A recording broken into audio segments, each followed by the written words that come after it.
Hello, football family. Welcome into Huddle It Up Films. We made it. We made it. We made it. Week 1 at Buffalo, Sunday night football. It's Lamar Jackson's Ravens here in the Lamar era. So a lot of big games.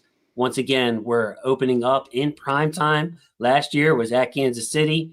Good game. Didn't end the way we wanted it to. This year, shuffling back to Buffalo. And as the title of the video says, it's time to get on the good foot. Get on the good foot. And here to help me get on the good foot with the show is Alec Polianis, formerly One Winning Pod, Ravens Recap, the hoagie master himself, the grill master, the chef. Alec, how are you doing? And are you as excited as me, man? Because it's been such a long time coming. I'm jumping out of my shoes for Sunday night. No, I'm not. Unfortunately, I will not be as excited as you are, but I do think, maybe on Sunday when everyone else is playing and we're not, I'll start having that itch. I'll be like, is it time? And then by the time, Sunday night comes around, I'm tuned in. I'm just going to be hoping, Comcast can deliver a quality stream. I feel like it's been a little here and there lately. I want to be able to watch all the touchdowns come in real time and not be behind the 8 ball. Like when we're watching the baseball game together, you have to pause it for me. I'm always a little behind. I do. Alec's TV, for all the big money Alec has, man, his TV is behind mine by like a good 3 seconds. So I like to mess with him. Tell him, oh my goodness, this guy he crushed it. And then the guy will strike out just to mess with him. But yeah, man, it's great to see you. A special thank you to our channel members down the bottom. We're up to 31. I hope that number grows, man. And I appreciate all the support, by the way. On the 10-minute video I put out a few days ago, I was just feeling the itch to go over some defensive personnel, was feeling the itch to provide some content. And, you guys, the members especially, but everybody, like the responses, the comments, the number of likes on that video was insane. So it's inspiring me to do some more content. But it's so boring, Alec, when you don't have tape. Like I live in the tape. So when I don't have tape, it's dude, we're going to have new Ravens tape this week and stuff to study. And man, good and bad, every game. But just so welcoming for my channel members and just so psyched to have that Ravens game tape of this 2025 version, man. It is exciting, man. And, it's going to be prime time. It'll be a show. Island games are always fun too. You get people who don't normally watch the Ravens watching, all that good stuff. And you know what's funny, man? I've been sending clips to my wife because she's always like, oh, you're always saying it's the best team ever, et cetera, et cetera. The Athletic Football Show today was like, yeah, the Ravens will win the Super Bowl. Like 2 out of 3 guys said that.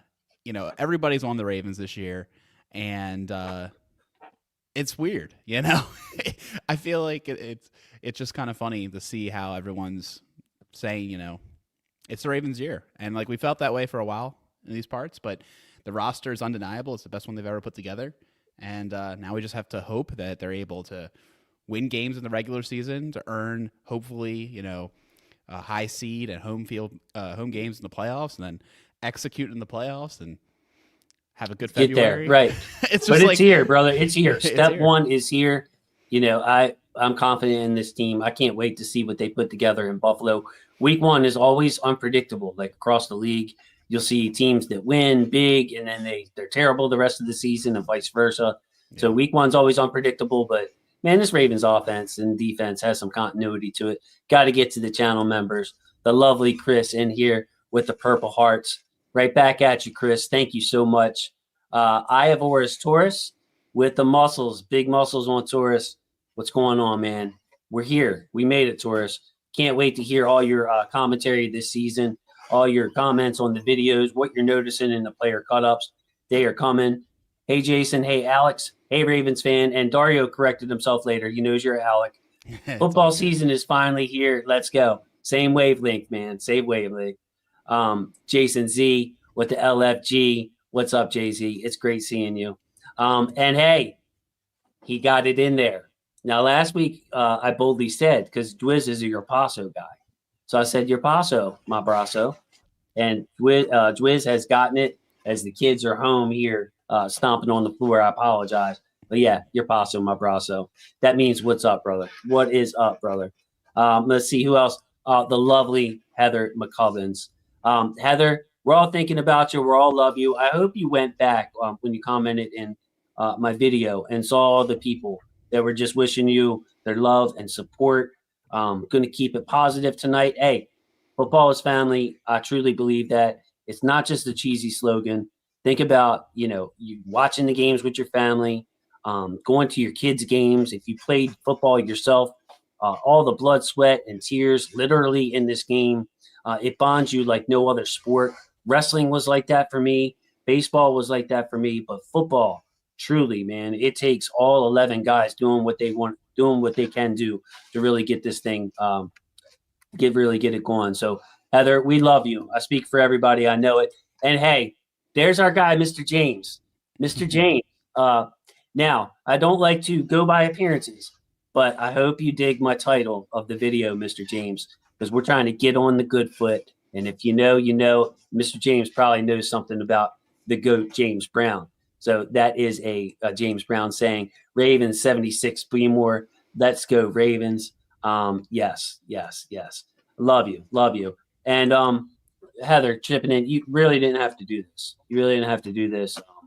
There's a way I could give it back. I would, man, because bro, you're that's what friends do. And Alec, maybe you can speak on this for me, brother. But like, I just got on the internet 5 years ago. I know that seems crazy because I'm almost 50 years old, but I stayed away from social media and completely because of the toxicity I saw in my friends and other people who just talk about politics and stuff all day. So I purposely stayed away from social media. But what I've learned in this last 5 years, just like with scouting, you can tell a little bit about a person by the way they interact. And with Heather, it's just like I always come to the term, she uplifts people. She supports people with her positivity. So I've never met Heather. We've never got to eat lunch together or anything like that, or went to a game or anything like that. But you can tell when good people are out there. And Heather is one of the best. And other people in the chat, I know, recognize that. We're all thinking about you, literally praying for you and your family. And I hope everything's going well. But yeah, Alec, you get to know some people out there and some good people, even though you haven't met them. You know what I mean? You really do. It's like one of the best parts about the internet too, right? Like you have the negative and the positive, and some of the relationships I've made on the internet. That's how we met, obviously. Now we've been so lucky to hang out in person together, but for so many people I interact with online, like I never met them before. It'd be great, but they've been there for me in some tough times, and that's it's really nice. It's really, really nice. I've definitely made a lot of good, close friends online, and it's special. Yeah, thanks, man. Yeah, thanks for that perspective. Hey, our guy Stacy is in here. Yuri, what's up, bro? Yuri, hey, I have to check in on Yuri and see when he's coming back. He's a busy man, military man, keeps his business to himself. And for all the shenanigans that Yuri brings, he is a solid young man. Love that. Zhang in here. Hey, Jason. Hey, y'all. It's great seeing Zhang. And I'm going through to make sure I didn't miss anybody. I think that's it. Yeah. Hey, Mr. James, want to bring him back up. Love all your work. We're around the same age. I asked before, how do I donate? But I never got an answer. I've never donated on YouTube before. Mr. James, I'm not sure, but on this video, there should be a join button. And I think it depends whether you're on the computer or on the phone, but there should be a join button right by Huddle It Up Films. The super chats and all that other stuff. If anybody can help Mr. James out with that, I would appreciate it. But I'm going to try to go on with the show and everything. But Mr. James, you being here is just enough, man. So I love you so much, man. Love you so much. And J-Dub checking in. Alec, first comment. I skipped over Jay-Z's comment here. Everyone seems to be focused on Mark Andrews returning to Buffalo to get redemption. In his opinion, it's the defense who is going to come through in this game looking for redemption. Yeah, the defense, got pushed around. I was watching this game a little bit. It wasn't like Buffalo overwhelmed us in that last game or beat us up necessarily. But those quarterback-driven runs by Josh Allen, around the goal line and short yardage, they're really tough to stop. So Buffalo is one of those teams like Philadelphia that if it's 4th and 2, you can count it as a first down. If it's 4th and goal from the 1.5, you can count it as a touchdown. Really tough to stop. But this defense is definitely, to Jay-Z's point, one of the calling cards of this team. And it would be nice to see them show up like they did in week 4 last year against Buffalo and just stifle this team and just overwhelm them on defense. I think everybody's looking for redemption, frankly. Every player on this team that played in Buffalo last year knows that there's a play that they got away that they want to do better on. And I think everybody's looking for that redemption. I will say, though, there's been a lot of talk about the defense, imposing their will, making people fear them, being more physical, creating turnovers. And this is a great first example. They might not get turnovers on this team. They might be, Allen might be safe with the ball. We might run the ball a decent amount. But if they can, dominate the line of scrimmage, and I think maybe the best way they're going to get a turnover is a stop on 4th down, right? Like they might be like, oh, it's 4th and 1. We believe in our ability to get that 1 yard, and we stop them with the physicality. I think that might be the way that they can turn this around. Honestly, man, Mark Andrews thing is like, I'm so over it. That sucked. Like it was the worst to see him drop the ball. I thought he caught it, right? I thought he caught it at first. It was I can't even imagine how awful it was for him. So I just want him to play, I want him to go out there and be his normal self. I'm not looking for anything crazy. I'm not looking for him to break every tackle and go 50 yards and spike it in the end zone. That'd be cool. But just a nice solid game from him. I think everybody knows what is important here. And, I don't think it's about any one player. It's about the team. I think that's the key. Really is. And speaking of the team, it's a really good team. Well, I don't know why that came up. There it is. The roster, just, pretty stacked top to bottom. I think it's recognized as a good roster. By the way, I was looking at Philly's roster the other day because people talk about the Philadelphia Eagles as having, being up there with the Ravens. And man, you know what? I think that they have some question marks. I think the loss of Darius Slay is an underrated one for them. Obviously, they lost Mekhi Becton.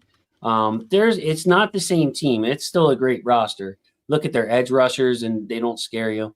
I'll take this Ravens roster over anybody, but you just look at the overall depth here, and just an excuse to pull up my nice looking chart. Even though I misspelled Teddy Buchanan's name, that's an A at the end. It's an A-N. So sorry about that, Teddy. But yeah, man, it's a really good looking roster. So one of the things I noticed, you left off very important people though. Where's the Wolfpack? I think that's a big problem here. Oh yeah. No special teams on there. Sorry, I was trying to make it 50-person roster, and there's some people who might even listen to the show that would like to see their names on there. You don't know. Man, I'm a big Tyler Luke fan early, and I really don't like talking about kickers because I'm just a baseball guy. I'm a very anti-jinx guy, but I'm a big Tyler Luke fan, man. The way he come back and made those kicks after he missed it and kicking in the visiting stadium, the way the ball comes off his foot, and I know nothing about kicking, but I think we can all see on TV that thing shoots up and is straight as an arrow. There's no draw on it. Like with Justin Tucker, his kicks would start left and draw back right. And I think that's the way he got a little extra power on it, a little extra English. With Tyler Luke, it reminds me of Matt Stover, just 3.0, 4.0, because Matt didn't have a big leg. He was just super accurate right down the middle. Love this. So first topic bar, Alec. Revenge game? Question mark, question mark, question mark. Harbaugh even coming out and say, look, we're not shying away from this. We know the pain, the loss last year. If you guys listen to Nnamdi Madubuike and Ronnie Stanley, both of them did not go hey, it's just another game route. The only person that I saw that was just like, it's just another game is Lamar. Classic Lamar. We want to beat everybody. It's just another game to Lamar. But do you like this or do you not like the Ravens admitting basically that, we're not shying away, that we're out to avenge what happened last year, even though it's only week 1, of course, and they know they can't win the Super Bowl this week or lose the Super Bowl this week. Yeah, I mean, I'm not too one way or the other, frankly. I mean, I just hope whatever happens on Sunday, and then they move on. Like you said, they can't win the Super Bowl week 1. They can't lose it week 1. So, if they dominate, cool. Go win another game. Go beat Cleveland. You should do that, but go beat Cleveland. Like on to the next week. Well, what about the mindset for this game? Like, were you worried that they're too overhyped and all that? To me, I like it. It reminds me of like the old Shannon Sharp. Whatever they said, we said. Yeah, we said it. I did it. If it makes you feel better, I did it. Like, we're so used to cliches in this league. I kind of like them being upfront about it. Being hyped for a game, I think is good. More practice of being hyped for a game is good because you're going to be hyped in the postseason, right? So I think I guess from that perspective, I like it, and it of course this game means more, right? It means more to the fans. It means more to Lamar. He says that every game's the same. I'm sure, like to an extent, that's true, but you can't tell me he's going to feel equally as good about beating Cleveland week 2 as he would feel about beating the Bills week 1. Like, come on, man. Like, I'm pretty sure it means a little bit more. So I'm over here thinking, overall, I think it's good. I look at it that way, right? Like, it's obviously a revenge game. It has to be. Now, it's not like a true revenge game until it happens in the playoffs, but it's a revenge game. Yeah, it definitely is. I mean, it only counts as 1 week, but I'm glad the guys are fired up. I feel like we're crossing signals on there. I'm asking whether you like the guys admitting it, whether you like them feeling it and embracing it, or would you rather? I don't want them to lie. Yeah, there you go. Yeah. It's like there's no reason to hide your feelings about that. I mean, there's no secret. This game doesn't erase what happened last year, and you're not going to get too high and too low. But I like a little bit of brashness from my Ravens. I like a little bit of honesty. Mr. James got in there. Alec, check him out. Nice. $4.99. Mr. James, you're like me, brother. I cannot figure the stuff out. So there you go. There you go. Mr. James is also a Loop guy. Loop, there it is. Yeah. Dude, when I remember when they first had the first practice or whatever, and the reporters were there, and the report was that it sounded like vintage Tucker, right? Like the ball, when he strikes the ball, it has that sound of just like, salt on that leather, just boom. And I also echo what you said. The ability to bounce back from the misses in the preseason, I think, was the best thing I saw. And obviously the long kicks, that's cool. Like, he clearly has a good leg. I'm curious to see how he is able to attack kickoffs, right? Like if he has any tricks up his sleeve. Obviously, they weren't really going to show him that in the preseason. I'm curious to see what kind of what he has in his game there. But I mean, I'm confident in him, man. If I had the opportunity to draft a kicker in fantasy, that I would love to have Loop, right? I think that'd be really cool. I think he's going to be a good kicker in this league for many years. Hey, wanted to bring up Heather's comment with the $5 super chat. Thank you so much, Heather. Thank you. Little nervous not having a card. Jason, what do you think we can do in his absence? Zhang chiming in with this one. Since we got Kolar, he's a good blocker too. I think we're fine. Dwiz, I think Kolar in the H-back role. And hey, welcome Intila. Thank you with the purple and black hearts. Love it, love it, love it. But, I think Ricard is a special player. So I don't want to, underestimate him. But I think what Zhang and Dwiz is saying is also true. Kolar is versatile. We've seen him do all kinds of blocking. And, without Likely and without Ricard for this game, who hasn't practiced in a while, he's got a pull, soft tissue injury. So he pulled a muscle somewhere. Yeah, it's going to be a big game for Charlie Kolar because he's not just making up for Isaiah Likely. He's helping make up for Pat Ricard in that regard as well. Mm-hmm. Yeah, it's double duty. I'd be really concerned from like a roster construction perspective if both Likely and Ricard are out, which it seems to be trending that way. I imagine that would mean a third tight end is called up from the practice squad, and that's like not really inspiring because you're kind of just losing a spot. I don't think they would actually want to use that guy too much, but they would feel ridiculously thin going in with just 2 tight ends / fullbacks, particularly for the kind of offense they run. So from that perspective, I don't love it. But, honestly, Kolar got a lot of praise today from Mark Andrews, and he can ball, Even the national media sometimes calls out how Kolar's a good blocker, has like soft hands, etc. he had a couple of those cool catches last year where they're like they don't see the fat slow guy or whatever it was. Yeah, the white guy. Right. Nobody pays attention to the fat white guy going up the seam. Yeah, I mean, there's some truth to that. I mean, there's a lot of weapons on this team, so you don't really think of Kolar. But Kolar, soft hands. You saw him in the goal line last year, and I think Kolar's preseason tape was sneaky one of the best. I didn't feature him on the channel because he had games where he didn't play a lot. He had a few catches, but it's the blocking for me, Alec. When Kolar's in line blocking, I mean, he's not just kicking out block. He was knocking these backups all over the place, really turning himself into a complete football player. So maybe it doesn't show up in his catches because he's got to take a lot of Kolar's duty. Kolar's got to take a lot of Ricard's duty. So like if it was just likely missing, maybe Kolar catches more passes. But if he's got to play some Pat Ricard role, we're going to be using Kolar to block for Derrick Henry. We're going to be using Kolar, in his normal role and Ricard's role. Maybe that kind of takes away from his pass catching.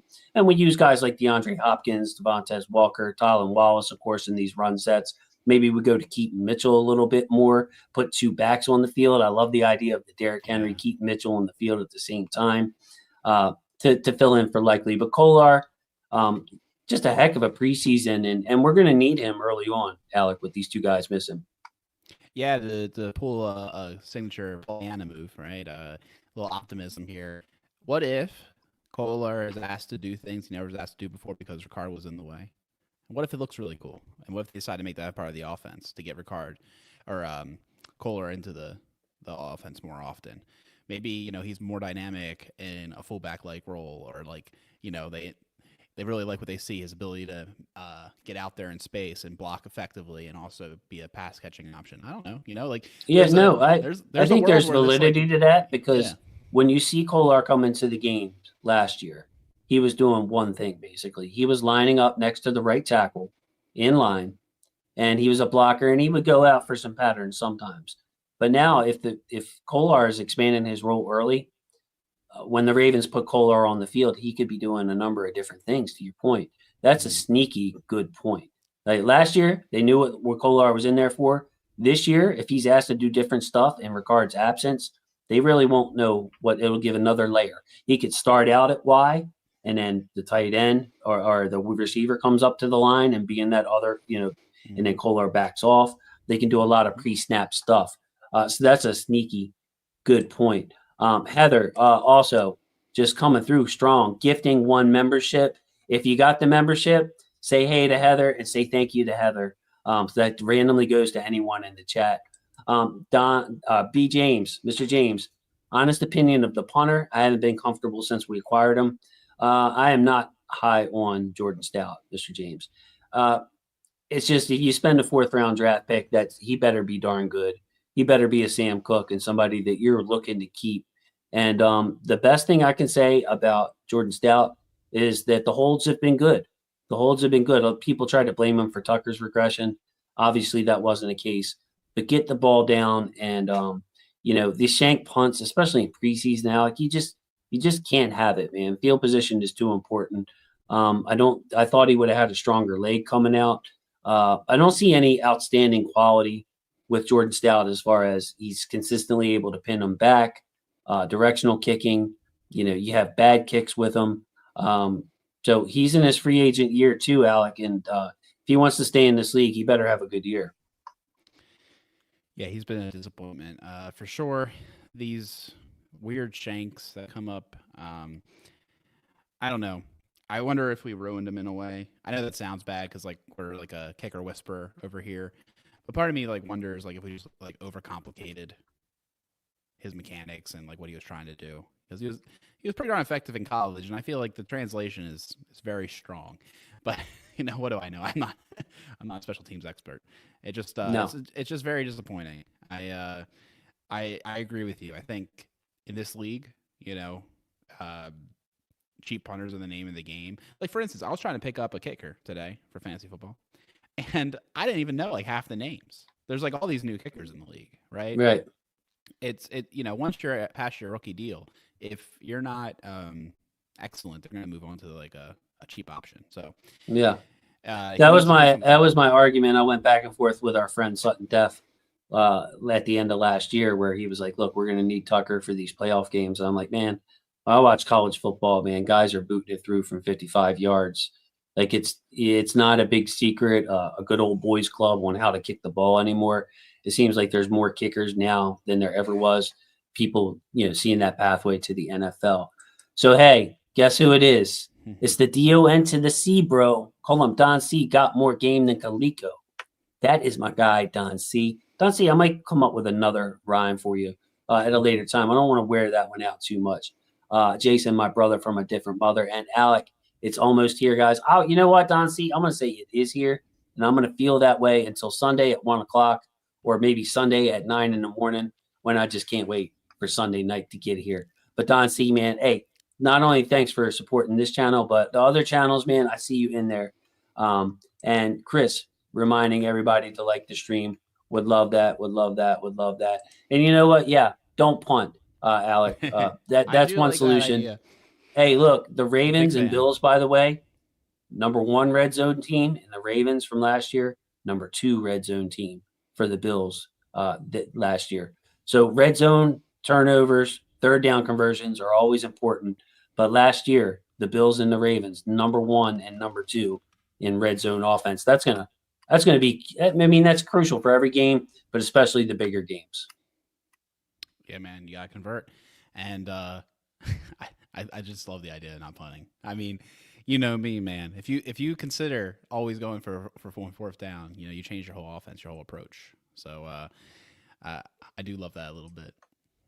All right, Dwiz is standing out for the Don C rhyme. Yeah, I'm gonna, I'm gonna do it. I'm gonna do it. All right, so let's get into the show. It's just there's so much excitement for week 1 that it's tough not to get off topic, and everybody's in here commenting. I love it. But let's bring up the good old injury report. Jair Alexander, the knee injury, he has his first practice since the first week or second week of August. Had a limited practice. When Harbaugh was asked today, it was basically, we'll see. We'll see. So no information given on Harbaugh. And I kind of like that, Alec.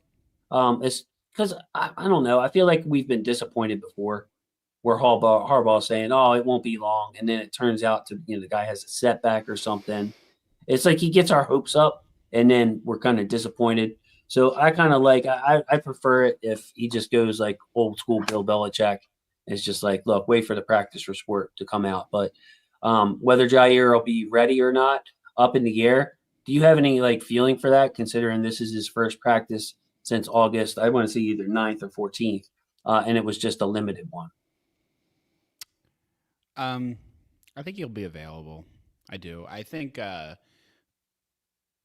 bandaging him. I think you'll see him play maybe 45 to 55% of snaps, maybe.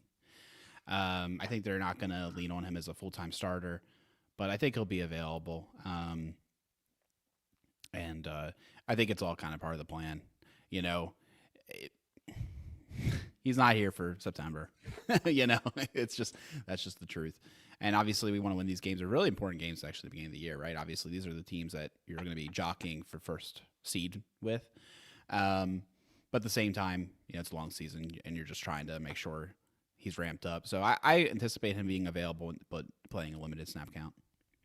There you go. And Dwiz agrees with you. Yeah. It gives Awuzie a role he was going to have when we first signed him, right? Awuzie here was signed before Jair. You got a veteran corner. So, yeah, and Don noticing Faalele on the injury report. It says illness, Don. So Faalele might have a little bug or something. Usually when you see illness, especially on Wednesday, he should be good to go. So, yeah, likely not going to play. Came out today that he's not going to be ready for week 1. That came from one of the national reporters. I want to say Ian Rappaport or something. Yeah. The big question mark is Jair and how much he plays. And I kind of agree with you and Dwiz that it's going to be a pitch count situation. So, yeah. And Tila, I like the way you think. She would not be mad if 77 needed some more time off and went with Ben Cleveland or somebody else. So I love that from Tila. That is awesome. There's there may or may not be some COVID in the building. So hopefully it just Falele that's sick. Wait, you heard some inside info, some off the cuff stuff? Because I know that you're friendly with some Ravens people. He tries to play it coy, fellas, but Alec is the guy that everybody likes, and they like to talk with him. So, man, I hope there's no COVID in the building. I hope that it's been isolated, if there was, hypothetically, COVID in the building.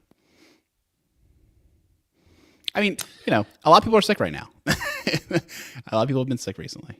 So you either say it with your chest or don't say it, bro. Don't be putting this stuff out on my channel over here. My goodness. So Heather gifted yet another Huddle It Up Films membership. If you got the membership, give Heather a shout out. And Heather just in a giving mood. Love you, Heather. Thank you so much. Yeah, that is so funny. And Jay-Z, he feels like Jair will play against Buffalo and then sit out versus Cleveland. It could be that kind of situation where they got to drain his knee and just maintain the thing throughout the season. Plays more during the big games. So we'll see with Jair. Now, on the Buffalo side, there are some interesting injuries. Let's start with Dwayne Carter, defensive tackle. Tore his Achilles this weekend. Now, Dwayne Carter is not a name that many people know, but he was, I believe, a third-round pick last year. A defensive tackle that was tremendously productive at Duke, was a pass-rushing type defensive tackle, so not a big run stuffer, nose tackle. Like Dwayne Carter was a three-tech that they wanted to get, some pass rush from, a la Matabike. That's a big loss for him because, as you know, Alec, defensive tackle is a rotational position. And one fewer pass rusher for the Bills. Yeah, that's tough. He's one of those lighter guys. We were joking.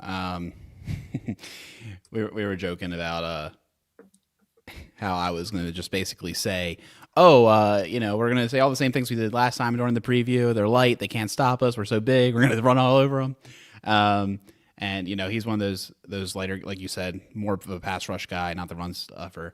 But very important in these kind of games. So a big loss for them, and hope he has a speedy recovery. Yeah, I mean, hey, prayers up to him. It is a big blow to the Bills though, because anytime you can get a talented defensive lineman pushing from the inside, it makes your pass rush all that better. Also, Christian Benford. Limited practice. I haven't heard that this was anything serious, but Christian Benford is a Pro Bowl corner, and you're going to expect him when we bring the matchups up in a second. He's going to see a lot of Zay Flowers. Benford, just an excellent, sticky cover corner, one of the most underrated players in the league. Tyler Bass, their kicker. Limited practice with a left hip groin. Like, even if he plays, Alec, if he's sore during the game, and that affects the kick. Maybe he can't kick from 55. Maybe his range is a little bit inhibited. A huge injury in what should be a close game. Tyler Bass limited practice today, and they felt the need they had to list it. You know what I mean? They could have just kept that hidden and not let the Ravens know. But pretty interesting that they listed their kicker on the injury report with a left hip / groin. So that would be his plant foot. Plant leg. Yeah, that's interesting for sure. I do wonder how that impacts him going forward. And that's a turnover, right? If he misses a field goal, in my mind, that's a turnover. Maybe we didn't force it ourselves, but something to keep an eye on. Awesome. Yeah. So Khalil Shakir looks back full practice. He's one of their main weapons. And then, Alec, I hope you pulled up the depth chart because Tre'Davious White did not practice with a groin injury. Now, we all remember Trey White from last year playing here with the Ravens. But the interesting thing is the Bills drafted a corner in the first round, Maxwell Hairston.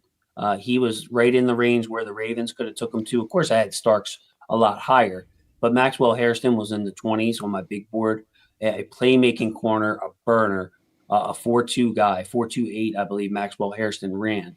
And he is out for the foreseeable future. So it was up to Trey White to fill in for Maxwell Hairston. Now the backup may play if Trey White can't play. who is listed as the Bills' like fourth, fifth corner here, because that person might have to play. Yeah. So I'm over at the left corner position. You have Dorian Strong, who was a 6th-round draft pick this year. The right corner position, they have listed Jamarcus Ingram from the 22 class. So, yeah. So a rookie 6th-rounder and somebody we'd never heard of, really. Yeah, not a good scene for them. Have both their starting corners on the injury report. So we'll see. I think that they'll suit up though. That's my thought. All right, let's get into it. This is the base of the show. Let's get into some of these matchups. I highlighted my personal favorites and what I think is important. Bateman, I had him highlighted before the White injury today that did not practice from Trey White, because Christian Benford, lockdown cornerback. You see, I have Benford across from Zay Flowers in most scenarios. So that would leave Bateman versus Trey White, two guys we're very familiar with. And if White plays and he's not 100%, that's even better for Bateman.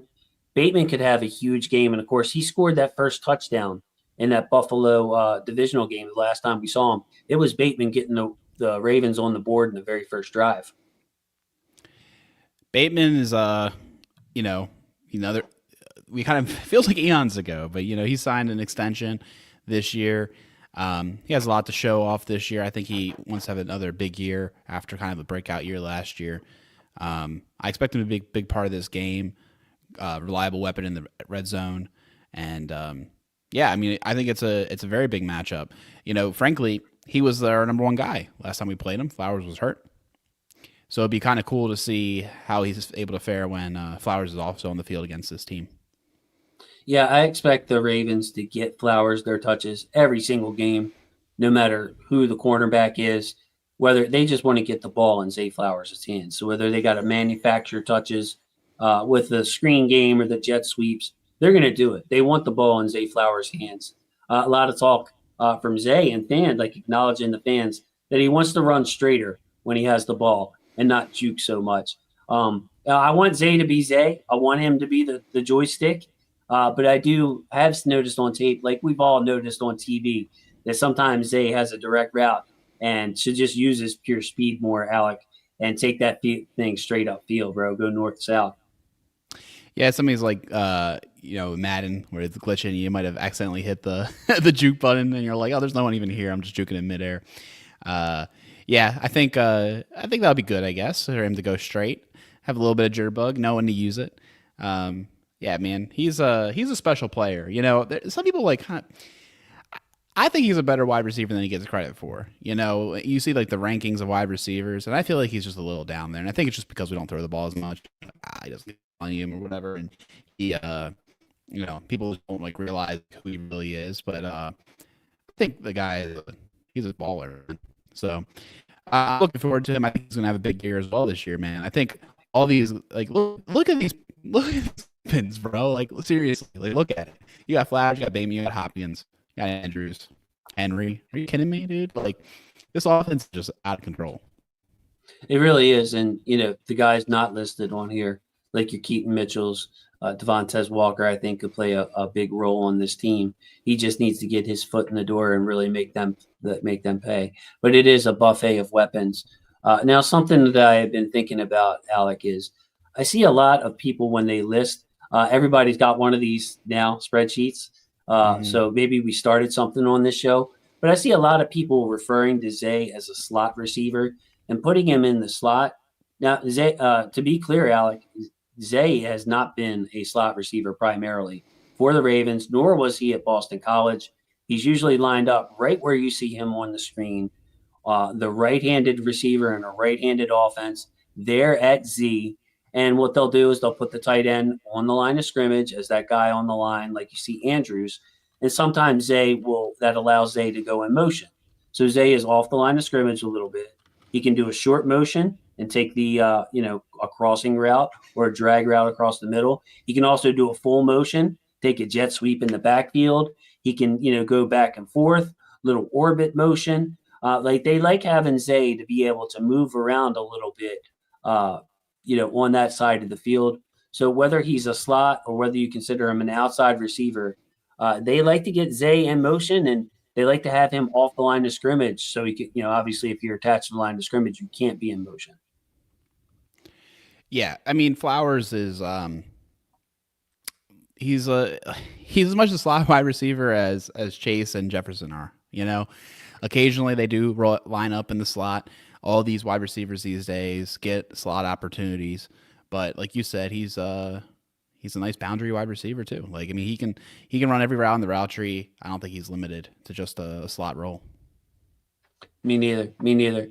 It's nice to be able to move Zay around, but like Bateman, I don't know. I don't think he gets enough love. I think our fans know who he is, but he definitely doesn't get enough love. To your point that you just made, I think we talked a lot about Christian Benford and his talents. He's going to need to step up big for this Buffalo team.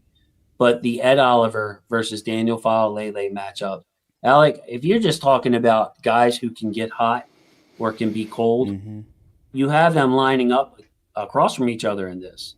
Like Faalele has some really good reps. Faalele has some really good games. And Faalele has the opposite kind of reps and the opposite kind of games.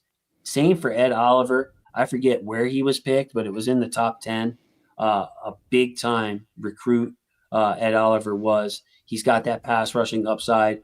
And you see him, some games he gets pushed around and he's a liability out there for the Buffalo Bills. And other games, Ed Oliver looks like the top pick he was drafted to be, causing chaos. So to me, that right guard versus the 3-tech of Oliver, Faalele versus Oliver is just a huge matchup in this game. Who, if they stalemate each other, that's fine. But I could see a scenario where Faalele dominates him, and I could see a scenario where Ed Oliver is giving him a headache, and it's really causing our offense problems. For sure. 9th overall pick in the 2019 draft. Look at his size profile, right? He's listed as 6'1", 287. And you think about Faalele and how gargantuan of a man he is. I mean, shoot, he could fit right underneath his armpit, I'm not even just saying as a joke. Think about the leverage, right? So Oliver, with his quickness, his ability to derive leverage, could be a little bit of a problem, man. So I get what you're saying entirely. At the same time, though, you hope that Faalele has nice technique, is able to get his hands on him early, and is able to dominate the rep and drive the direction of the rep. So really, that is a good highlight matchup. I think that's probably the best matchup highlight you got on the board, man. Probably. I mean, it was a no-brainer for me just because you said they're streaky players, and like you illustrated, if Faalele gets his hands on Ed Oliver, that rep is over, son. I mean, Faalele he plays too passively at times. We want to see more aggressiveness, more of a butt-kicking mentality out of Faalele, but he is strong, and he does stonewall people. If he gets his hands on Ed Oliver, that rep is over. On the flip side, Ed Oliver's quickness it was his calling card at college, and that's what Faalele struggles with. So down to down, play to play. Do you remember that Buffalo game early on? I'm not blaming this all on Faalele. McCary had a big part in this too, but the runs for Derrick Henry early in that game went nowhere. It took a while to get Derrick Henry going and to get him that first 8-yard run or 10-yard run in that game. But when I was rewatching the last game we played against Buffalo in the divisional playoff loss, it stuck out to where other games it was the same story as other games where it just took us too long to get Derrick Henry effectively running. We were running them but get stopped. And to me, it starts with that O-line. Andrew Voorhees is another guy I want to talk about, Alec. Tape is great. Tape has looked good, really, throughout the preseason and from the last game last year. But it's all about durability with him. We need him to stay on the field this year and to play well, because we cannot get into another situation. Ben Cleveland's only one person, and he still is kind of a wild card himself, even though his tape always looks pretty good. But we need these guards to play. Those are definitely, you look at the offense, those are the weak spots for us. Yeah, for sure. And I think there's I will say I have the confidence in Cleveland, maybe even in Corey Bullock, step up if their number's called upon for that role. But Voorhees has shown improvement every step along the way. I think that he is, he's primed to have a strong season this year. He just has to execute, and this will be the first big test for him. And I don't know, like every team's going to have a place, right, that they're quote unquote cheaping out on, or they're trying to get by. And this is where we're trying to get by is our guard positions, right? And I think they're going to get by quite well. I think that they've done a good job at raising that talent in house and getting good quality guard play out of maybe like lesser prospects or lower round draft picks and things of that nature. So I'm excited for it. I just feel like it definitely makes me nervous. To your point, you can't have all stars at every single position. I definitely want to protect Lamar, and it sucks. It really stinks that Emory Jones isn't healthy and at least pushing for one of those spots or getting him up to speed. Hopefully he comes back to practice very soon. So what else sticks out to you in this matchup? Joey Bosa replacing AJ Epinesa in their supposed starting lineup. Joey Bosa, how much does he have left in the tank? And what do you think about Ronnie? Kind of an average season for him last year, but considering what he went through, it was a positive for the Ravens that he finally played in every single game. Not too worried about Joey. Maybe that's naive, but I think Stanley should be able to take care of him. I think he's going to be on a snap count as well. I don't anticipate. I mean, obviously, edge rushers always are, but I don't anticipate him being even a 70% snap kind of guy. I think he'll be in the lower 35 to 45% snaps.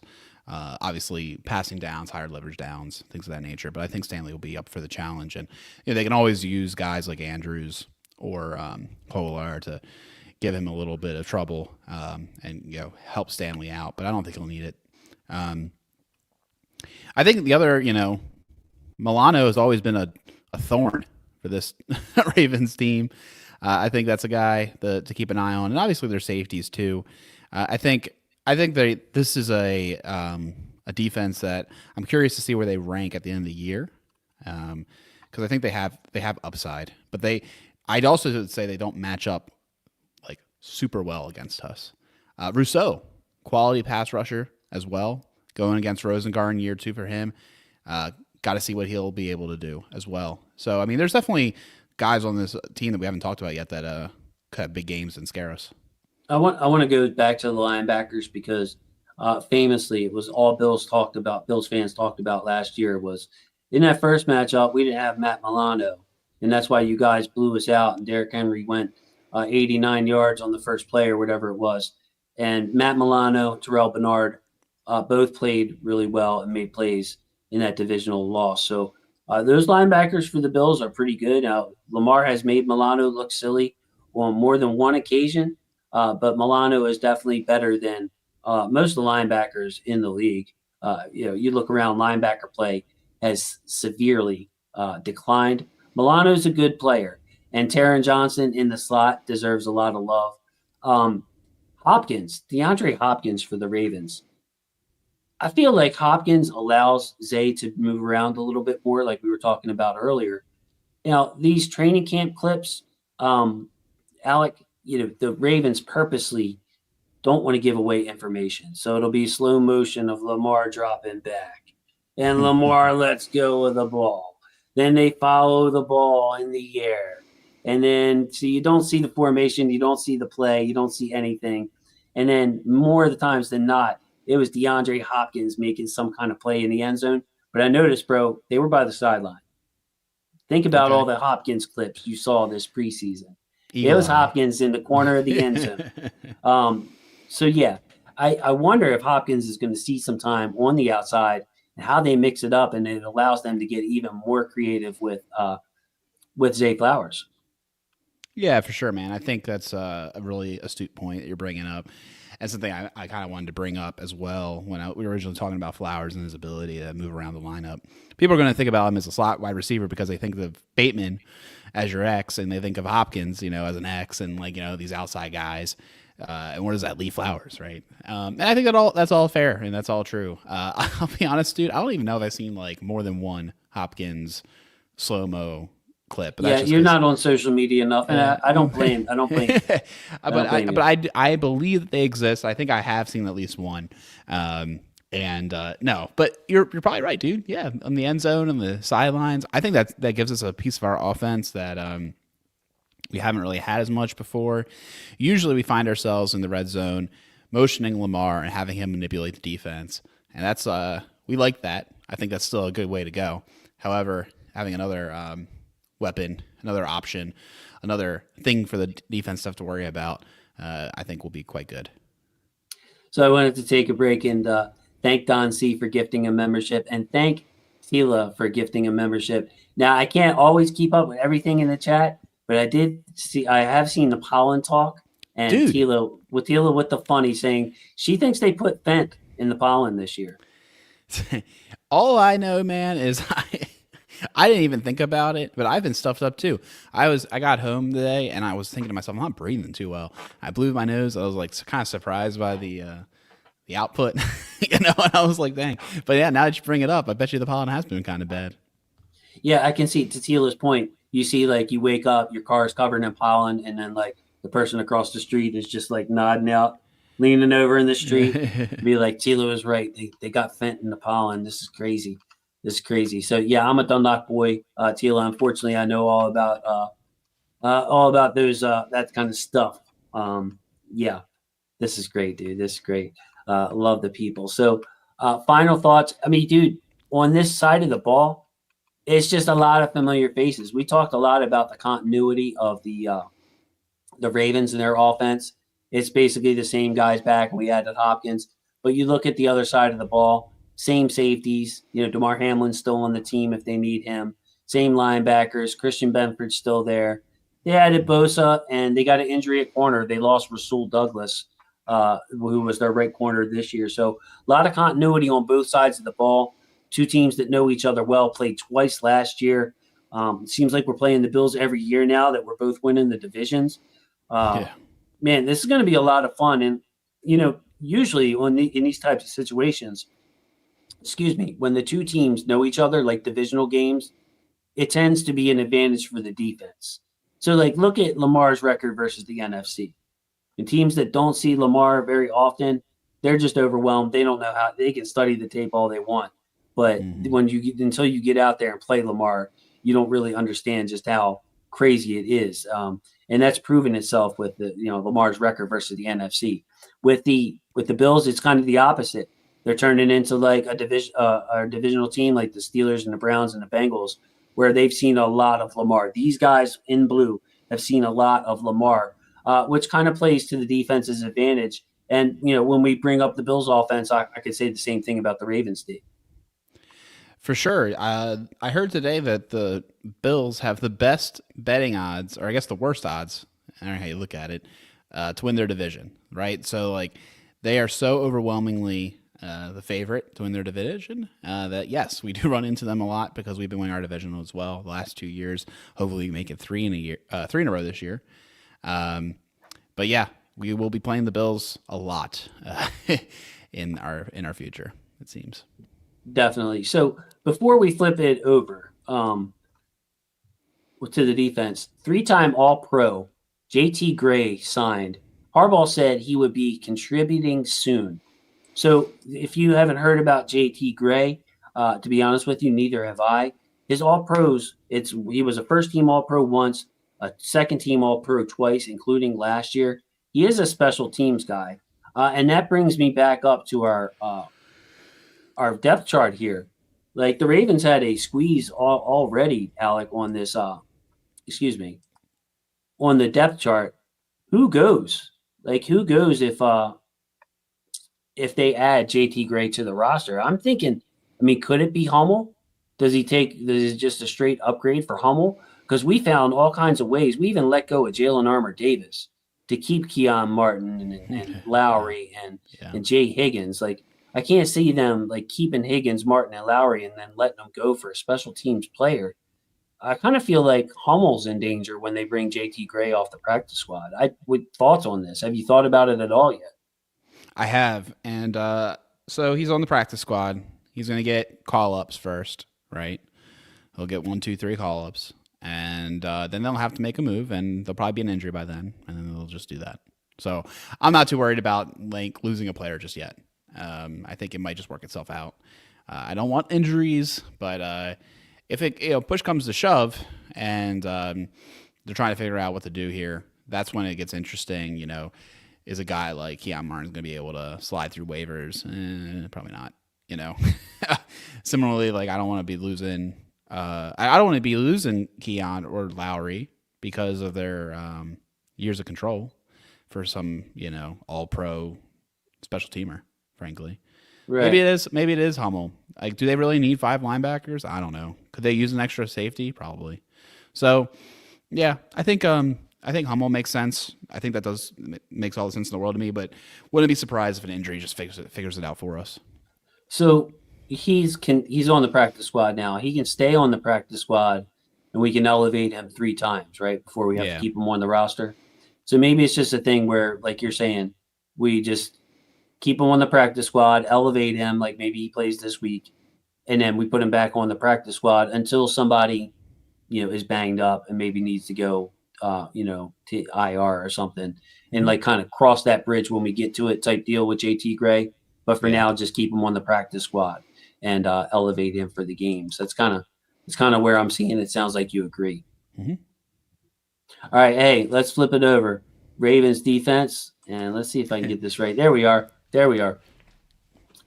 So to me, the big matchup in this game, Josh Allen's number 1 receiver, the most targeted guy by far last year in this Bills offense was Khalil Shakir, the slot receiver, tough guy. Sure-handed, runs good routes, tough to bring down after the catch too with Shakir. He kind of grinds out some yak, which I like. Up against Marlon Humphrey, presumably, if Jair doesn't play, maybe Marlon's outside. But Khalil Shakir versus Humphrey in the slot, to me, is a premier matchup, the premier matchup on this side of the ball. Yeah, that tracks. I mean, Shakir is their weapon. Their wide receiver is a little underwhelming. We both liked Coleman in the draft process. Palmer is a guy who never really quite broke out in the Chargers world. But Shakir, he came onto the scene. He was well regarded in the draft. I remember us talking about him. And he was able to find a nice role and be a productive wide receiver and Allen's go-to guy last year, like you mentioned. So they're definitely going to try to work the middle of the field with him. Humphrey's going to be trying to cover him. But like you mentioned, with the Alexander injury, it does bring the question, will Awuzie be outside and they'll keep Humphrey on the inside? Will they move Humphrey to the outside? Will they bring in like a guy like Keon? Will they, do some shenanigans with Hamilton and Starks? Hard to say. But I do anticipate what you have lined up now to be I think that they'll keep Humphrey in the slot primarily, and he'll be on Shakir, like you mentioned, and they'll be a big matchup. They'll see how physical Humphrey is this year, how well he's playing in his year 30X season. I think I forget how old he is, but he's getting a little bit older, and get our first signs of how he's kind of progressing against a formidable opponent, Shakir. Yeah, Marlon Humphrey drafted 2017, so this is 8 years later. So this will be his 9th season, Marlon Humphrey, but. If something tells me even if Jair misses this game, that they just keep Humphrey on Shakir. Like Humphrey is proven to be that kind of physical corner, a veteran on the Bills, number 1 target from last year. A lot of over the middle stuff, as you would expect from a slot receiver, Alec. So Shakir's running a lot of high percentage routes. This isn't, these deep shots down the field where you complete 40%, 50%. Shakir is running these routes where the expected completion percentage is 75%. These little 5-yard route, and then you just try to drag somebody for an extra couple of yards. So a physical corner like Marlon, our most physical corner on Khalil Shakir, seems to make sense to me, whether they line Shakir up at Z on the other side as a flanker or wherever Shakir goes. I feel like Marlon follows him. Nice. I like that. That's it. No in-depth analysis. I mean, hey man, like I said, I think it is going to be a big matchup. I look at this team, I'm looking at the Bills, and I think to myself, like, I think they're going to try to do a lot of running at first. I think they're going to try to establish it, so to speak. They're going to try to use Allen. And we're going to have good contain. I think they're going to try to manipulate our defense such that Allen can get running lanes, be in the pass plays. And I think that's like kind of how I see this game starting. Like to me, like the first thing I want to talk about is like how they're going to try to keep us off balance with their rushing attack with Cook and Allen, and how that will impact how our corners line up and how they're playing, and then how they're able to work off that to then create routes that that are advantageous for their wide receivers. So that's kind of like the way I'm like seeing this defense. Like I think how the funnel is in my head of how this is going to progress. Yeah. Well, hey, let's talk about that offensive line. I mean, Heather's bringing it up that she wants to see Green and Higgins get on the field. I would love to see it too. Really for both of them. Like I want to give Simpson a shot definitely, but I also want my best guys out there. Green will see the field plenty, I think, Alec, because it's a rotational position out there. So we'll see Green. I suggested in the last video that if you play away 2 out of 3 series, rest them on the other one. And same thing for Van Noy. He plays every 2 out of 3. Then that would mean somebody else is coming in for him. Maybe that's Mike Green playing 2 out of every 3 series in this 4-man front. Of course, Tavius is going to play and get his run out there too. But I definitely want to see Green and Higgins. And also, what UDFA sees time this weekend, I could see a spot for all of them. So I'm going to go down this real quick, Alec, if you don't mind. Sure. For Keon Martin, his pathway to play is if Jair's banged up and they want Marlowe on the outside, or if they bring in a 4 receiver set. So we need another corner that can play in the slot. That would be Keon Martin's pathway to play. Another feisty defender. And I like the idea, Alec, I'm going to kick it to you on this, though. When a player is playing really well in the preseason, even if he's not a starter, don't be afraid to give him some run early in the year. Like, why not? Like, why not? Maybe, TJ Tampa is ahead of him on the depth chart, but if Keon Martin is the best player on the field in the slot, why not bring him in as a slot receiver if, you're a little thin at cornerback and Jair can't play? Oh, yeah, for sure. I think that's what's going to happen. I think his number one path to opportunity is if Humphrey's on the outside and we need a slot, right? Like you just said. I think he's our number one slot outside of Humphrey. I think Humphrey's like a weird, like almost fake slot. Like obviously that's how we have him in our head. But he's like a starter. He's like a starting corner. He's going to play like 100% of snaps a corner unless he can. So therefore, if he's on the outside, then the slot opens up again, and we need that. Like that's why I think defense is weird, right? Like you have 11 guys, but it's like really 14, 15 guys that you're like using a lot of, and I think Keon can definitely be in that mix.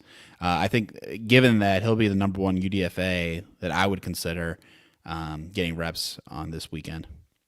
Love it. And, I make the case for Ruben Lowry here as a safety.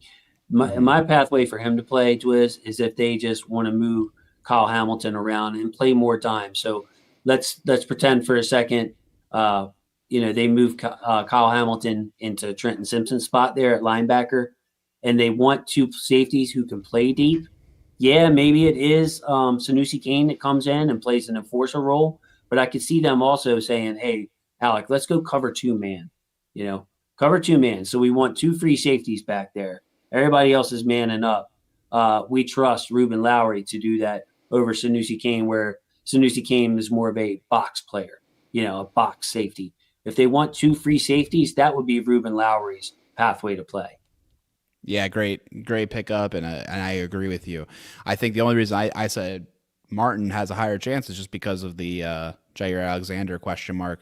But you're 100% correct. I anticipate Lowry being the starting safety in the times that we have Hamilton or Starks playing like out of position, so to speak, in a different role. So definitely anticipate him getting run. And I also think that he is above Kane in the pecking order as far as like those packages go.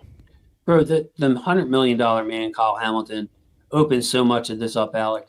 Because think about it, if Jair really is limited, we're gonna, he's never gonna play 100% of the snaps in any game. You can move Marlon outside, and you can put Kyle at nickel, put Kyle in the slot, and then you got Ruben Lowry or Kane, depending on which way you want to go there, or you can move Kyle to dime linebacker. So these safeties, the Lowry included, which was his question here, the UDFA, they can see the field just because we're using Kyle to just destroy offenses. Bingo. And that kind of leaves the odd man out in Higgins. I think he could even be an inactive, frankly, because they're going to lean on having Hummel with his special teams stuff. So, yeah, he feels like a guy that might be one of the weekly inactives until there's an injury that opens up. Could be. I mean, if they prefer Buchanan over him on special teams, then maybe. Yeah. The other scenario, that sounds like something Ken would say, quite frankly, what you just said. The other scenario I could see is they don't see much of a difference between Higgins and Buchanan on special teams. And they're saying, look, if Trenton Simpson struggles, Alec, early, they start running these crossers and we can't cover them, we're putting Higgins in the game because we want to win this damn game. So that would be the other scenario. Like, how much of a difference do they see on special teams between Teddy Buchanan and Jay Higgins? Because if you're asking me who's ready to play linebacker right now, it's definitely Jay Higgins, the second best pure linebacker on the team. So, special teams is going to weigh important. I highlighted Deion Dawkins here, Alec, and the reason is it's a strength for the Bills. It's a strength for the Bills. Deion Dawkins, one of their better players, one of the better left tackles in the league. And one of the things that's been frustrating, and I hope Mike Green can help with this,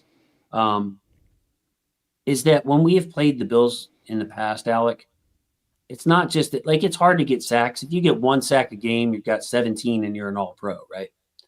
But when we play Deion Dawkins, Alec, Oweh has too many reps where he's not challenging Deion Dawkins at all. It's a stone wall. It's not a made block. It's not just a made block. It's a no threat to Josh Allen.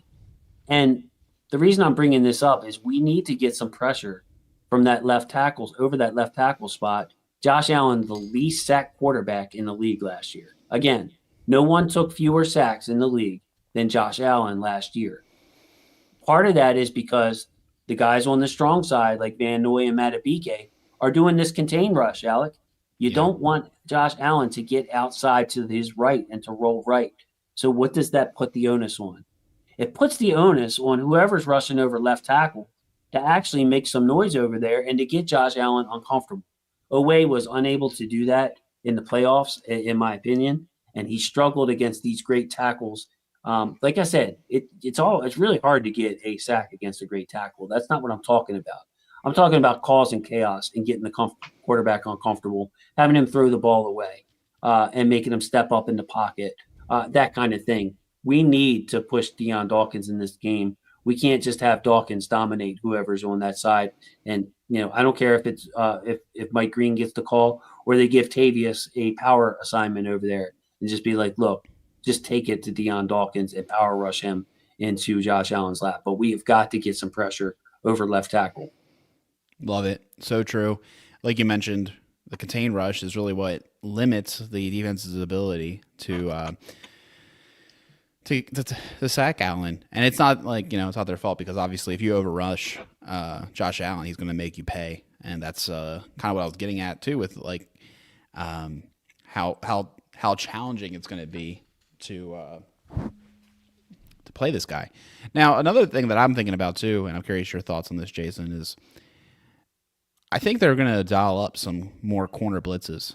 And I know those are risky against guys like Allen, but I anticipate some nickel blitzes. I anticipate, some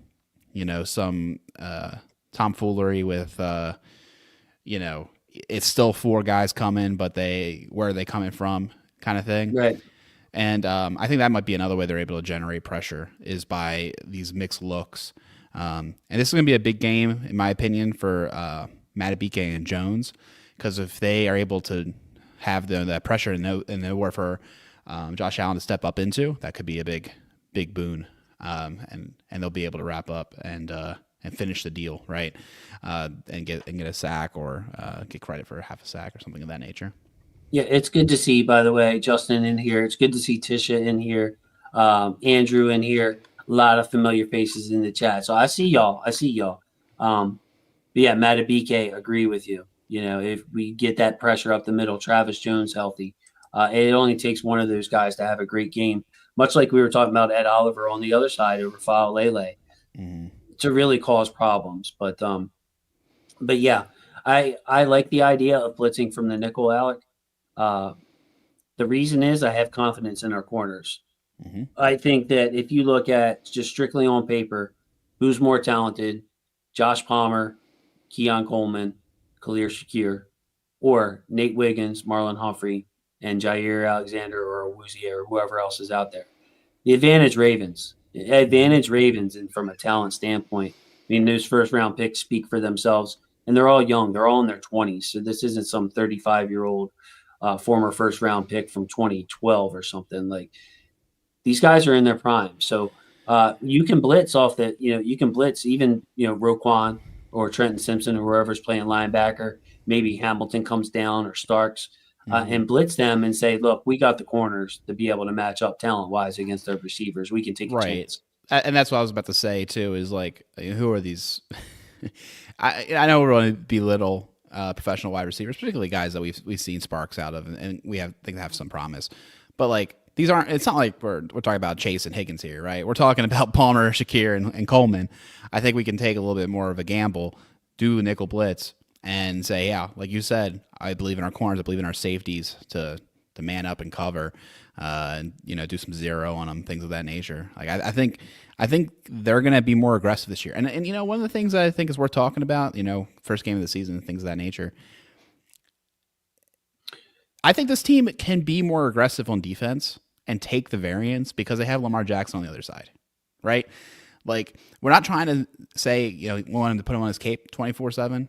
But I think that they need to take a little bit more chances and go after, trying to make turnovers and like these big game-changing plays over just sitting back and letting, and trying to win, get them the fourth down and things of that nature. I think it might be a little bit more advantageous to lean on the talent on both sides of the ball. Lean on the corner talent, lean on the safety talent, lean on the pass rushers, and just be a little bit more aggressive and just say, I trust our guys to execute.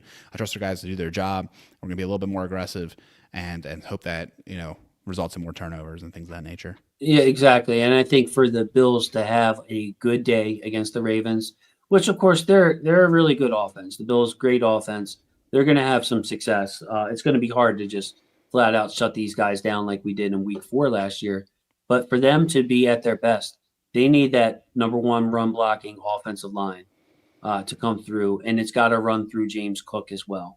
So, will the Bills run for 150 yards on us? No. This is the number one rush defense. I highly doubt if that would happen. But they need James Cook. In a lot of ways, this offense runs through James Cook. Look at the talent in the backfield. Josh Allen, James Cook, much more talented than you would look at their receiver group. So that's where that's what drives the offense is their offensive line and their running back and their quarterback. It's not wide receiver driven. So, Alec, the Bills are going to have to run the ball, throw the ball to James Cook out the backfield if they want to keep up with the Ravens offense. Yeah, and I'm not that big of a Cook believer, frankly. So I kind of think like I like our matchup there. I like our ability. I think the way that the cooks is if Allen's participating and getting him some of those running lanes and the fear of Allen more so than just Cook on his own. And I know he had a lot of touchdowns last year. I know he was productive back. I know he just got his extension, things of that nature. But like, I don't know. He's not like my most feared running back. I like guys like Josh Jacobs more, or some of these other like maybe tier 2 running backs, so to speak. Yeah, hey, it's great to see Caitlin in here. I welcome fans of other teams. I hope that they do watch the show. Of course, I'm Ravens fan for life, but I love the football's family. That extends to our in-laws, which are the fans of the other team, and she's wishing us luck. So thanks, Caitlin. Appreciate that. And you mentioned Shakir, Marlon Humphrey. That's one to watch this Sunday, Caitlin. Obviously, you know how good Shakir is. Humphrey, the Pro Bowler himself. Did he make All Pro last year? Was he All Pro? Humphrey? I think he was because Humphrey led the AFC in interceptions. I think Humphrey was an All Pro last year. So best on best right there in the slot, as you see, Caitlin. It's going to be it's going to be an interesting one. Now, Mr. James has a question in here. I would like to see your guys' opinion on the coaching matchup because I think we made a big improvement this year, but I hope that you talk about that at least before the game. The coaching matchup, head coaches, I mean, I like Sean McDermott a lot. I like Harbaugh, of course. But I think the biggest improvement for us, Mr. James, I'm going to take your comment off there so I can see my face. It was kind of bothering me there. The biggest improvement to me is Zach Orr going into his second year, Alec. Getting him in a groove and him being able to get on the same page with his players. That to me is and this is Todd Monken's 3 years, third year with the team. So the continuity within the coaching staff, I really love, especially for Zach Orr. That's the biggest improvement to me, Mr. James. Alec? I agree. Hey, Marlon Humphrey was the slot corner All-Pro. I forgot about that entirely. Good call out there. Definitely deserving last year. Zio, I think, is going to have the biggest year-over-year improvement in the coaching staff and maybe even one of the team, right? Not to say he didn't have a good year last year, but I think he definitely grew into the role. And I think he's like, and that kind of goes back to my whole like aggressiveness thing. I think he's gonna better learn how to dial it up when, and how to best use those guys and get everybody on the same page and things of that nature. I definitely have a big belief in Zio. Tom Monken, man, so lucky to have him. Year three of an offense, very diverse offense. I love that guy, dude. I hope he never becomes a head coach. Selfishly, I hope he just stays here and let him cook. Kind of like what's that guy's name from the Chiefs? The Spags, like just a dynamic coordinator and just excellent coach. I think that those two coordinators are going to have big roles this season in keeping everything operating at a high level. Yeah, I feel bad for last year being kind of hard on Zach because, I mean, it just looked like we didn't practice. It looked like we didn't practice. It was breakdowns all over the place, and I'm thinking this goes back to coaching. What is Zach doing? He really needs to get this together. And then come to find out, all you needed to do was take Marcus Williams and Eddie Jackson off the field, and things were automatically fixed. Like Zach didn't become go from the worst coach in the league to the number one defensive coordinator in the league overnight. He was the same guy. It was as simple as taking Marcus Williams and Eddie Jackson off the field. So my apologies to you, Zach. The disorganization was leading me to believe that we had, that you were getting your feet wet. That being said, Zach in his second year, I expect him to be better. It's just natural, man. It's human nature. You want a job another year. And Andrew G got a channel membership. That's awesome, bro. It's not just Zach. It's Tyler Santucci.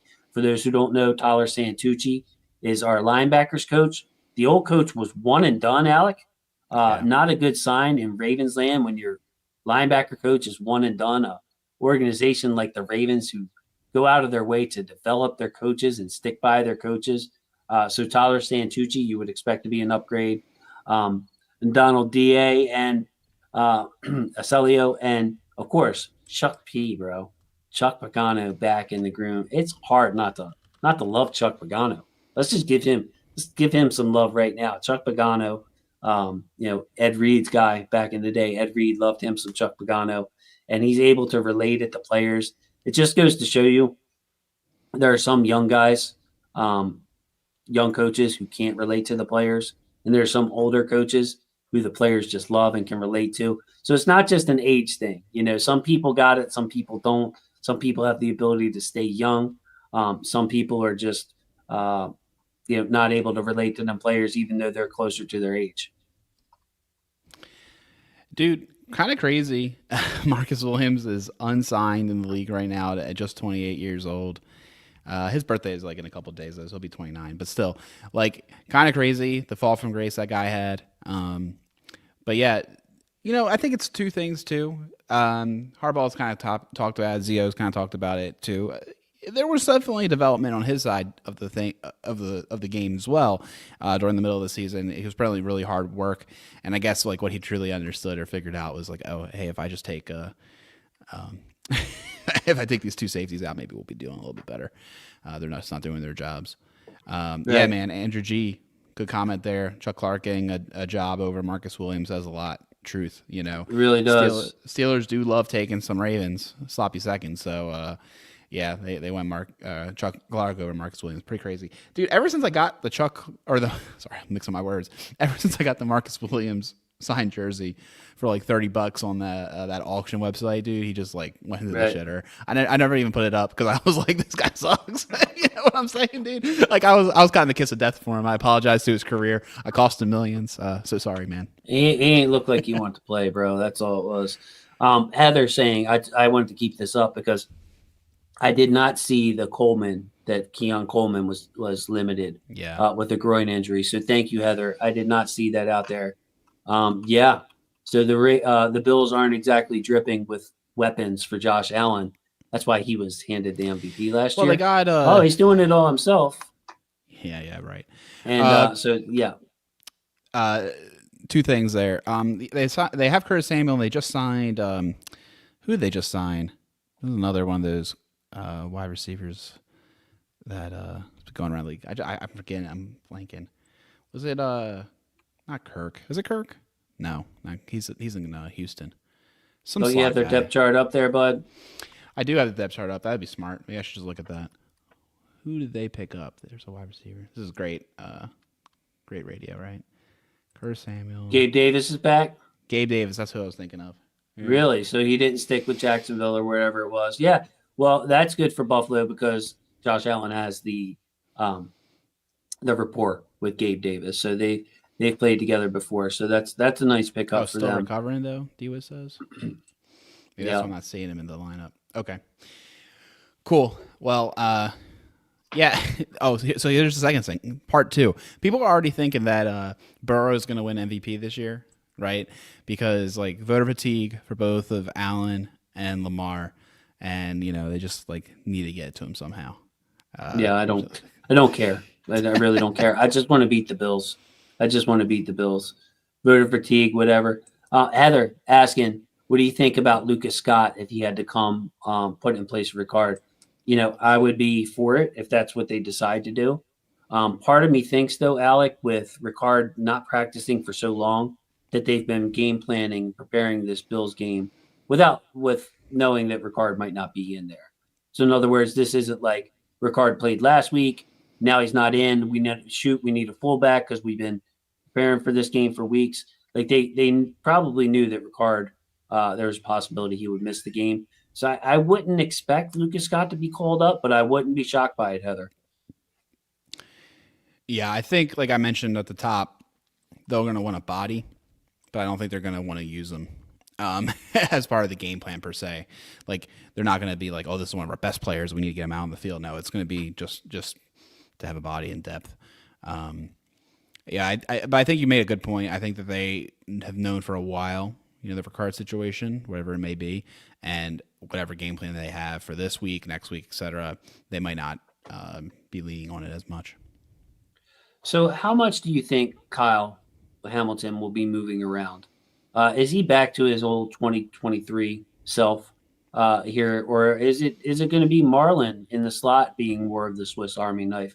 This is something I've been, tossing back and forth in my head because they can, disguise their coverages, play some cover 2 and cover 3 in which the cornerback takes, Hamilton's spot and Hamilton's close, do all this trading spaces type stuff. But is Hamilton going to go full on Kyle we knew in 2022, 2023, where he is just everywhere and anywhere? Or is, Marlon kind of done so well in that role that that he takes half of it, or Marlon takes 50%, 20% of it? Or to me, I think it comes down to if Alexander and Awuzie are available and effective. If those guys are available and effective, I think we'll see less of Hamilton going all around town because it's all about trying to get the best players out there. Preventing the big plays you're getting at? Not even just preventing the big plays. It's just that if those guys are available, those are high quality guys. Like I just think that they're thinking to themselves how we have like the best, personnel out there at any given time. And it might does Hamilton give you enough extra zhuzh moving him down into the nickel and then bring in a guy like Lowry, right, to play over top instead? and then you're having Alexander off the field or Awuzie off the field. I think that's kind of. And I'm not even getting into that. I'm saying the guys who are on the field are there now. Okay, but sure. you play a cover two in which like Wiggins drops back or Alexander drops back or Humphrey drops back, and we often see this from the Ravens where they'll replace each other. So you got the same guys on the field, but I imagine Hamilton's going to be blitzing off the edge of at least some in this game. Is he back to that where he's the strong safety, but he's still used as that Swiss Army knife, or does Marlon take some of that off his plate? I'm going to say, I'm going to agree with Jeremiah's comment. I think 44 and 14 will be interchangeable. I think that's exactly right. I think that's how they're going to be able, with this lineup, how they'll be able to use Hamilton's unique abilities. So what else sticks out to you before we go to another screen here? Anything else? For me, it's James Cook, Josh Allen, that offensive line. That's what the Ravens have to prepare for. And again, in those short yardage in situations, those quarterback-driven runs, that's where Josh Allen really makes his money, makes a difference. It's hard to stop him on the tush push and on the quarterback-driven runs down by the sideline, down by the goal line, and on 4th and short. That's where Tavius Robinson did such a good job last year. If you look at Tavius Robinson's season highlights on the channel, you can see him, the way he's using the surf technique and really taking out Josh Allen on these read options. But just nonetheless, you can only stop Josh Allen from getting a yard or two so many times. Yeah, I think their offensive line is effective in those situations as well. And I think that's what I would say is I would say the offensive line, we haven't talked about much. I think it's a solid group, but they're going against another one of our solid groups. So that gives me a little bit of optimism. And then we can't get out of this conversation without saying Simpson, what are we about to get out of him? We even mentioned it briefly when we were talking about Higgins and if he'll be available, if Teddy Buchanan's going to get playing time in this game. I think that this will be a big opportunity for Simpson to show out what he's been learning over the offseason, hanging out with Rowe. I like Go Man's attitude, man. He's ready to go. As his name would suggest, Go Man, ready to go. Taking this one personal. I'm with you, man. I'm with you. I'm so fired up for Sunday. It's just ridiculous. It's just ridiculous. All right, so let's take this off the screen here and let's get to our last. Excuse me. Let's get to some of our final questions here. We've heard from the fan base. I love everybody's excitement. Let's get to our last banners. Bold prediction. Now, we just got one from Go Man with the 3 picks, 5 sacks.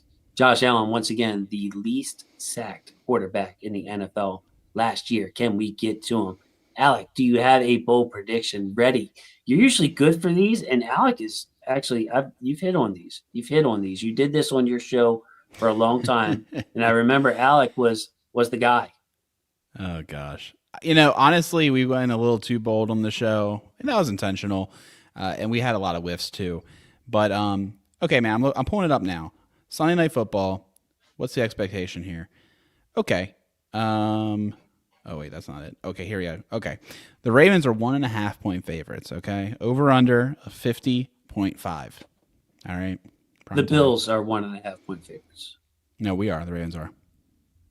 On which, where is this? This is DraftKings. I just pulled it up real quick.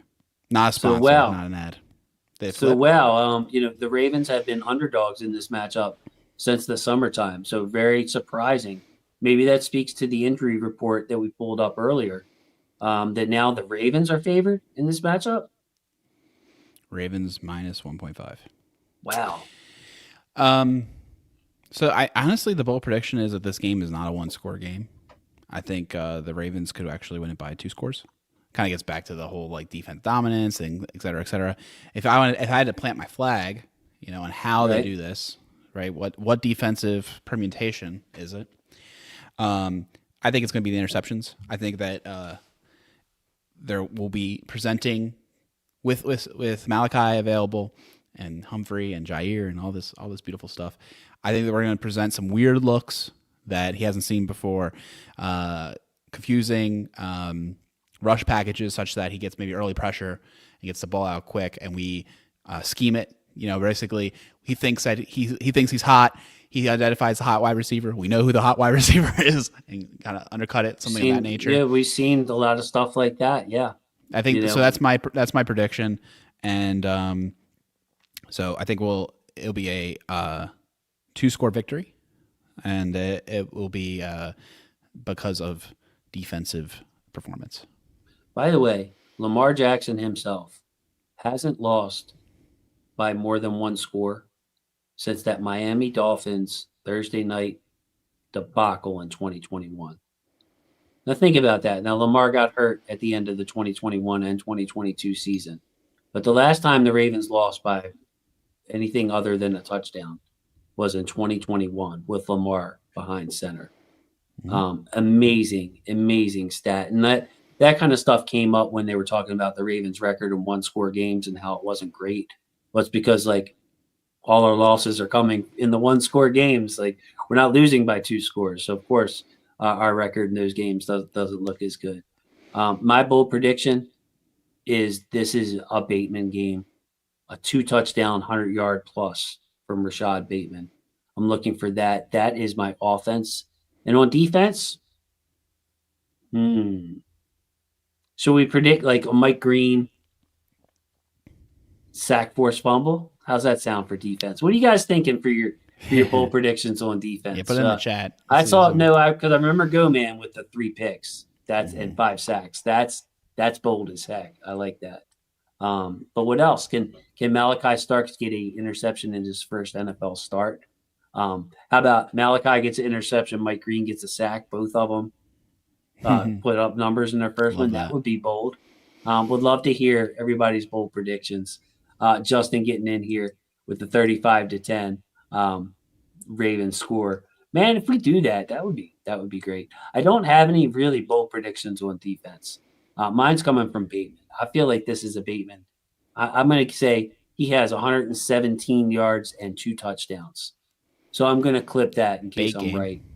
Yeah, big game bait, 117, 2 touchdowns for Rashad coming off of his new contract. Nice. I love Bateman. Always been a truther, believing when people thought it was over. And I love that. I love that for him, and I love that for you.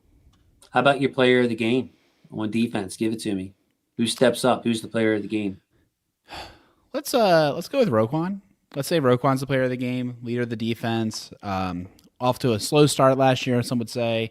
Was getting manipulated in that first opener against the Chiefs, one might say. And I'm not saying it's his fault. Maybe it was the safeties. Who knows at this point? But I think maybe Roquan sets the tone. Maybe we'll get a nice clip in the wire of him, saying lock the doors, even though he doesn't control the Bill Stadium or something, some crazy saying. First snap to the last snap, definitely be in there. And right. Yeah, let's definitely. I think it'll be Roquan. All right. See, I'm gonna go with Nate Dogg. All right. Nate Dogg and Marlon H come to regulate. Nate Wiggins with the double thumbs down, bro. That's who I'm going with. Nate Wiggins on defense shows up. Josh Allen tries to take some shots on him. Maybe he's the guy if we blitz from the nickel, slot blitz or a linebacker blitz, where Nate's the guy who runs and jumps the coverage, and we see a Cleveland Brown repeat. So I see Nate with a couple of pass breakups in this game, and hopefully he can get his hands on one and pick it off. We'll see how the young man's hands are during the regular season here. And Mr. James with another prediction. Zay goes off for 203 touchdowns. And Mr. James got the membership thing by him. Dude, did you do it? Okay. All right, man. Like I said, Mr. James, I definitely didn't have to.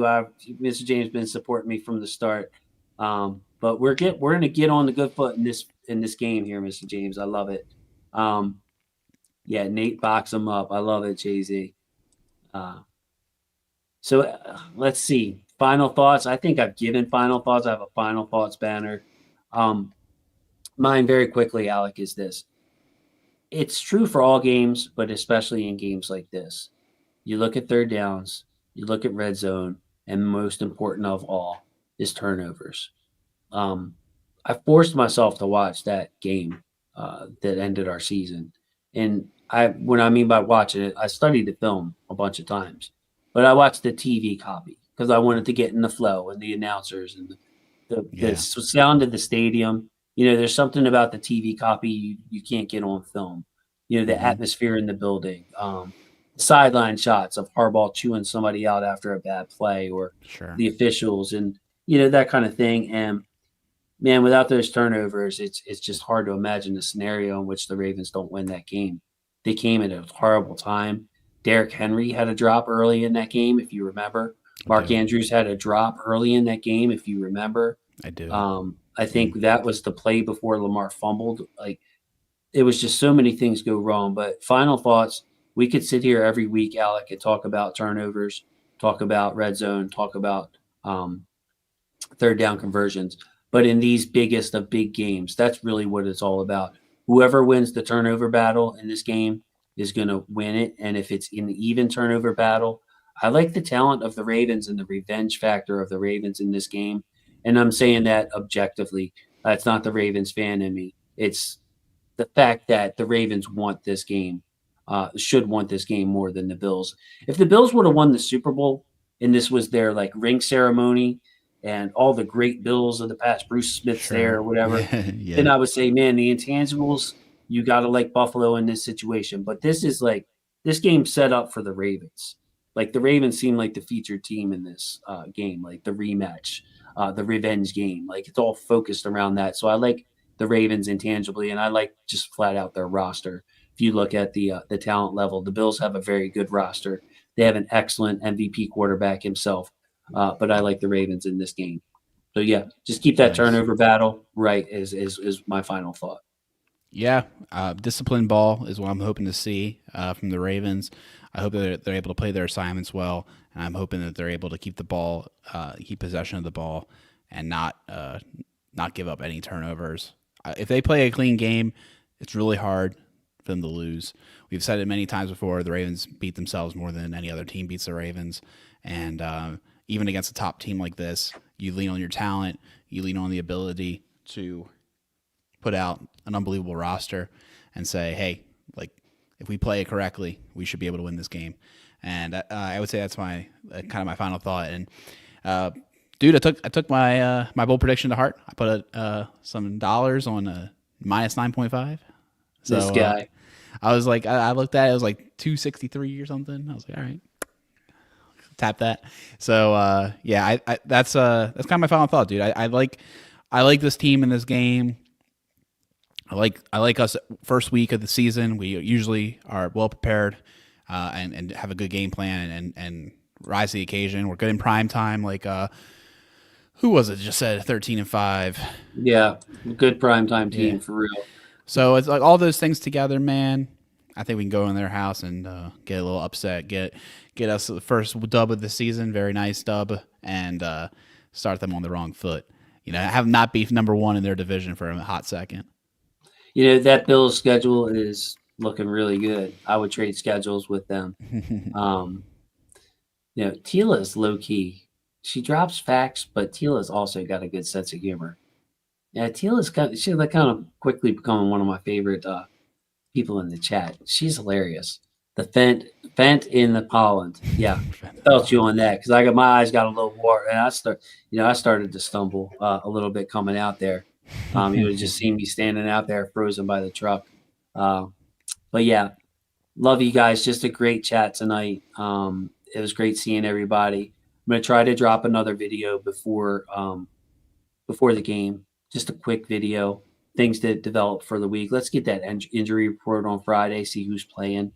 But I have so much fun with these chats and have so much fun with the live shows.